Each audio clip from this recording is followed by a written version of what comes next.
May isa pong lungsod sa Laguna na kung tawagin ay Divisoria of the South na kahit noon pa may sentro na po ng komersyo. Ito ay ang Biñang, the City of Life. Isa sa pinakamayamang syudad at distrito sa Laguna. Ang Biñang ay naging mahalagang parte ng kamusmus at unang formal na edukasyon ng ating national hero na si Dr. Rizal. Bagamat ang edad ng Biñang at Maynila ay hindi nagkakalayo, naging teritoryo din po ito ng Kabuyao hanggang sa mahiwalay taong 1688. Pinagharian po ito ng mga paring Dominikano mula taong 1644 at minsan na ring tinawag na hasyenda o pueblo ni San Isidro Labrador. Naging baryo taong 1747 at ganap na naging bayan taong 1782. Isang malaking misteryo pa rin ang kwentong Binyagan daw po ang pinagmulan ng pangalan nito. Dahil marahil sa naganap ng magtirik ng krus na kahoy sa pundasyon ng kalaunay magiging simbahan ng San Isidro Labrador na may isa pang bersyon na nagmula naman daw po ito sa isang uri ng puno na kung tawagay banyan.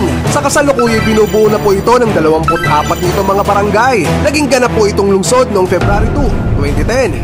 Follow me for more!